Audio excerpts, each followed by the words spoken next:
Hi, Matt. Obviously, a lot of the focus is still going to be on this game on the weekend. But looking a bit to the off season, I mean, how important is it going to be for you guys to sort of get some time to sort of work on player development and actually kind of build this young roster going forward, sort of looking forward into not just 2021, but as you start to try and build what you want to do here? Yeah, like you said, my focus is really just on this game. To your point, I think obviously, young players have to be developed. I think, as I told them, what better development can you get as a young player than to play in a game like this? A team like the NFC South, champs coming in here in New Orleans Saints, on a mission to try to get a one seed, maybe a 2 seed. So to me, this is the ultimate in development. It's way more vital than anything else down the line. Now when we get there, obviously we'll attack those things as well. But we have a young roster. They've played a lot. Some of them more than they expected, and so great chance for them to finish it off. And then as we head in the off season, depending on what this year's off season brings, we'll try to do a great job with the guys as well. All right, guys, I don't see any other hands raised right now. If someone else has another question for Coach, you turn your mic on.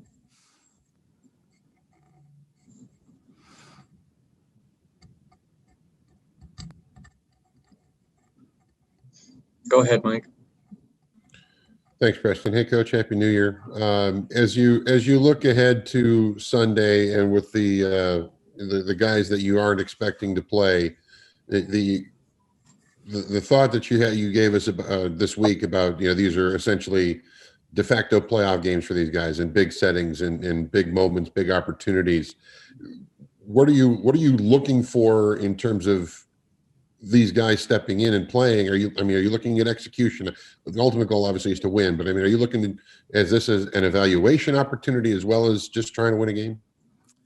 Well, every game's an evaluation opportunity. Every game's a chance to go out there and show what you can do. I think the difference for our guys this game is this is the final impression. This is the last mark that you can leave in terms of, hey, this is who I am, or this is who I was this year as a football player. And so sometimes young players think, opportunities are endless.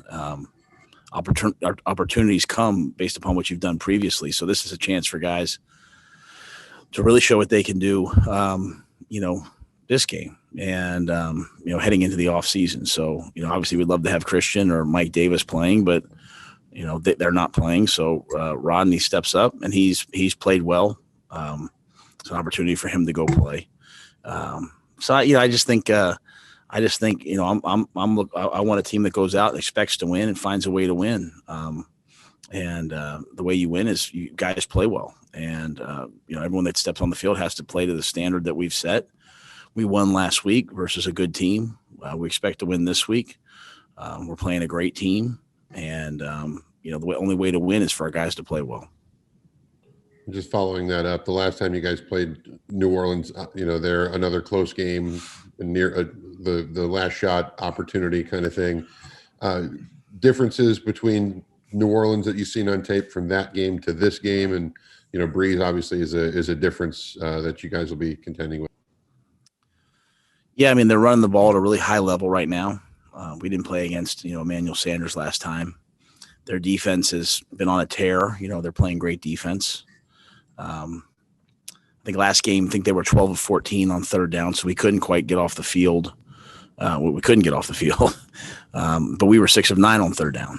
And, the game came down, as to a final third down where they got a sack, and that led to us having to kick a field goal, and we weren't able to win the game.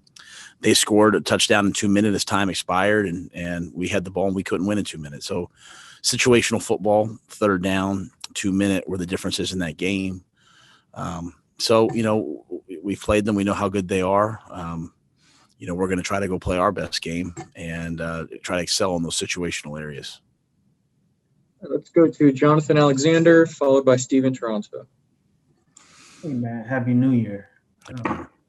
Question. I wonder, when did you all first realize you all needed to play Jeremy Chin at Sam linebacker a lot? And when was the first time you became confident that, he'd do a really good job at it? Because, realizing he had never played the position before. I think in the draft process, that was the vision we had for him, that he could be a nickel Sam, potentially, a base / nickel Sam, and then potentially play in the secondary. So I think that was part of the vision as we went through the draft process and evaluating him. Then getting him here, we started him there from day one. So, and obviously not having a chance to look at him. So that's where we trained him. And some of the other things that he's done along the way have just been a result of seeing him day in and day out. So we had high expectations for him. We thought we got a tremendous player when we traded up to draft him, and he has not disappointed. Hey, Coach, Happy New Year. There was an NFL Network report a couple of days ago that Jerry Reese was considered a person of interest given his link to you going back to the Giants. I know you've been wanting to defer questions about next year to after the Saints game, but can you describe the relationship that you have with Jerry Reese and or exactly what role he's played in your career so far? Yeah, I'm just respectfully, and hope you understand this, but I'm not going to talk about anything, GM search wise. I'll defer that to Bruce, and I'm caught up in this game and trying to make sure that we do a great job, going out and trying to find a way to win this game, prepare, and then win a game. Let's go to Darren Gant, followed by Joe Person. Matt, when you think about all those young guys on defense, can you sort of describe where in the spectrum of knowing what they're supposed to do versus finished product that those guys are as a whole? I mean, does it seem like as a group they get it, or ahead of pace, behind pace, where you want them to ultimately be? You're saying just the young players, Darren? Yeah, primarily, yes. Yeah, I think the young players, they're just scratching the surface of what they can be. They haven't even had an off season with us. They have so much potential and have a long way to go. I mean, you look out there, you get Brian Burns as a second-year player, first year in our system. Dante Jackson, Keys, they're third-year players, first year in our system, plus all the rookies. I mean, so there's a lot of potential for a lot of growth, a lot of opportunity for a lot of growth. I think this will be a huge off season for them. What are the particular things that they missed out on by not having those, 1,500 reps you've referenced in the past? I mean, are there specific things that you look for in going from year one to year two? Yeah, I mean, I would just say the details and the techniques and the keys.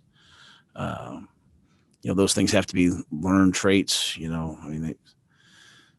Erickson says it takes 10 years or 10,000 hours.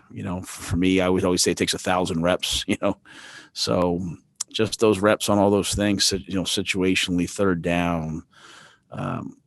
Reading, run, pass. I mean, everything comes from practice and comes from meetings. And so we had a lot of good meetings on the virtually, but you have to do it live. You have to get feedback. You have to get corrected. You have to come back and redo it again. It's like I can watch a YouTube video on how to swing a golf club, and I can, mimic all the things, but I can't swing. I have to go out there and do it and correct myself and do it and get feedback and do it. So that's what the off season would have brought had we had it. Hey, Matt, you have in recent weeks looked like, or you or Joe have been doing a little change of pace in the backfield with Rodney and with Mike. With Mike out, might you use kind of Alex a little more in that role on Sunday? Alex will have a role.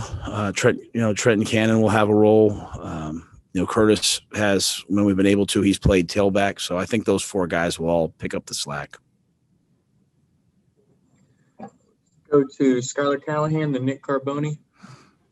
Hey, Matt, jumped on a little late, so sorry if this has been asked already. But Curtis Samuel, he's jumped up his catch percentage up about 20 to 30 points from last year. Just what have you seen from him that has made him so much more effective and more reliable? I can't speak to the reliability because I wasn't out. I don't know what was being asked of him last year. I just think he's gone from being sort of an outside receiver to being an all-purpose, all over the field type guy.